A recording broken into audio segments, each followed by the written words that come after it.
Thanks, Julian. When I started my career underground as a geologist, there weren't many of us girls around, but 20-something years later, our industries come ahead in leaps and bounds. It's fantastic to see there's another 5 girls here today.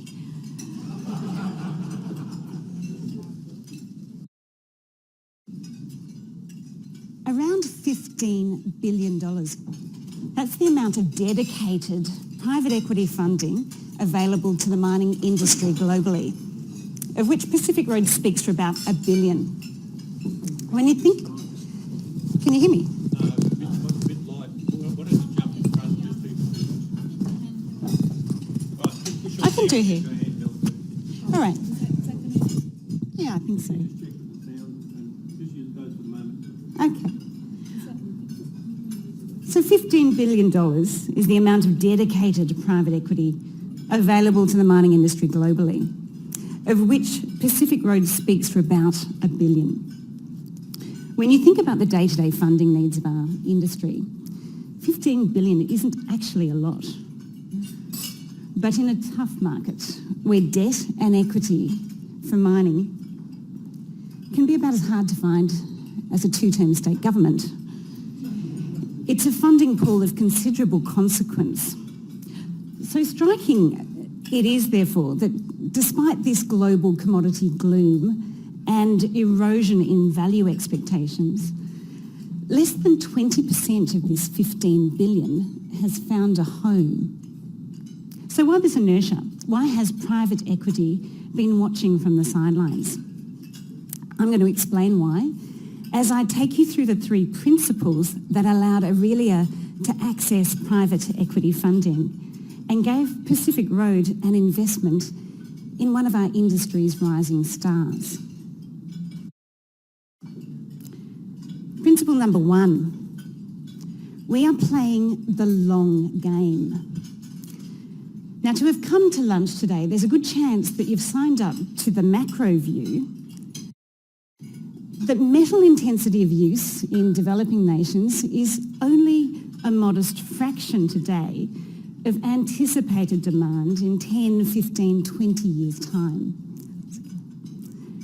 China today, India and other developing nations to follow. And this comes on top of what is already a fairly stonking level of demand, just needed to keep the lights on in the first world.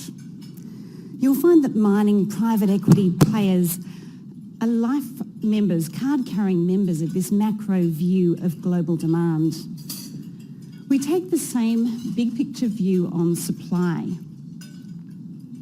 Despite over the past month having seen copper dip below the 90th percentile of the cost curve off the back of short-term surplus inventory and China growth concerns, we know that copper supply is going to become increasingly challenged due to declining ore grades at existing mines, and as BHP reported last week,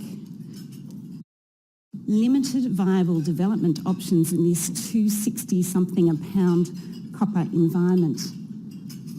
So when sentiment drives price rather than strict market fundamentals, we know the market is going to get better. We just don't know when, and we don't know by how much. In having 10 years of committed capital behind private equity funds such as Pacific Road, we've got the luxury of being able to play the long game, take a long-term view on the demand-supply fundamentals that drive price, and thereby ride it through the vicissitudes of the commodity price cycle. When Aurelia invited Pacific Road onto their register, they understood that because of this, they were bringing on board a shareholder that's truly long-term, likely to be around 4, 5, 6 years, that's patient, sticky and stable. Which brings us on to principle number 2. Risk equals opportunity. To all private equity players, it's through taking informed risk and managing them well that we create value. But unlike more mundane, pedestrian business risks, the excitement of our industry and the ability to generate great wealth comes with an inherently unique and complex set of risks. Geological risk, resource risk, mining risks, metallurgical risks, risks associated with the environment and the communities in which we operate. Risks that are very different if you're underground or open pit, or if you're in mineral sands, underground coal gasification, coarse gold, lithium brines, ISR uranium. Throw on top sovereign risk, title risk, market risk, commodity risk, management risk, and you end up with a risk basket that is full to overflowing. And yet getting any one of these risks wrong, to the wrong degree, can come at an extremely high cost to your business. So it'll be no surprise to you to find that there's a depth of technical and operating capability within the teams of private equity funds. My background, I've explained, is underground and open pit mining. I work with metallurgists. I'm not quite sure what the collective noun for mining engineers are. Guys that have run mines, guys that have run mining companies, deeply experienced companies, directors. And it's this capability together with deep pockets that our investee companies are seeking out. At Pack Road, we look to put somewhere between $30 to $70 million into any one investment, and we often stage that in tranches around commercial or technical milestones. We look to get as close to cash flow as we can, and we prefer private over public assets. A minimum of 2 to 3 times money or returns is what private equity is aiming to achieve. And you'll find that one of the reasons why private equity has been sitting on their hands in this market is as a result of our industry's inflated cost structure, into which we've only made modest inroads, together with more sober long-term pricing, we've produced a margin squeeze. And it is tough to generate that level of return off that level of cash flow. Another reason is that assets that were unattractive on account of risk in a good market don't look any better when they're cheap. Private equity players look at the risk-reward equation differently. So what works for us at Pacific Road might not be Richard Crook's cup of tea at EMR, and what Charlie Loxton likes at Taurus might not be the thing that the boys at Sentient or RCF are keen on. So if you are interested in private equity, there's 3 things to remember.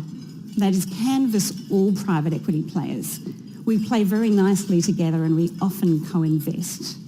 Secondly, remember that no doesn't necessarily mean no forever. We first looked at Aurelia's flagship asset 15 years ago, and we tracked it since before investing. And thirdly, remember that it's informed risk-taking in our game that creates value. So embrace risk and manage it well. My third principle is the most important.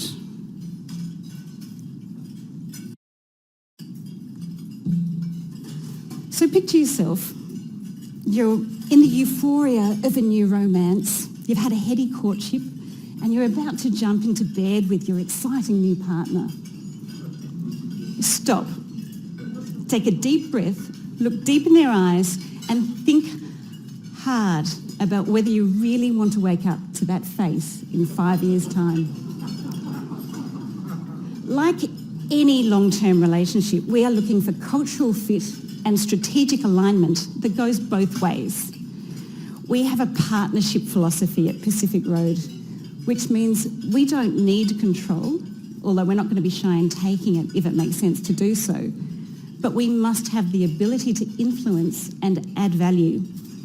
And the reason for this is because we get one touch of our money. We cannot recycle our capital, so we are motivated to make each investment work. We achieve this through taking a 15+% ownership position and the right to a board seat. We first invested in Aurelia in late 2013 in a deal that saw us put a couple of tranches of money to work to end up with a 24% ownership position.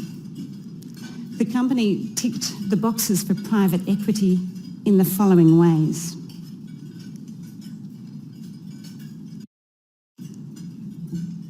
At the time we invested, it was a construction stage project, fully permitted. Despite challenges, a challenging process, this ameliorated the risks associated with permitting that others had seen on this score operating in New South Wales. And it was largely funded into production thanks to our partners at Glencore. A high-grade ore body capable of delivering strong margins from a product suite that provides a natural hedge by virtue of its diversified revenue stream, half gold, half base metals. Exceptional exploration potential, both brownfields and greenfields, in a district where elephants are found. A second bolt-on project located 6k away from the plant site, nearing feasibility study.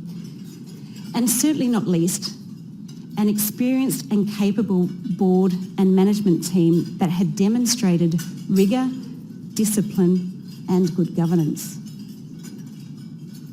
PacRoad's representative on Aurelia's board is industry luminary Paul Espy, who strengthens what's already a heavy-hitting board.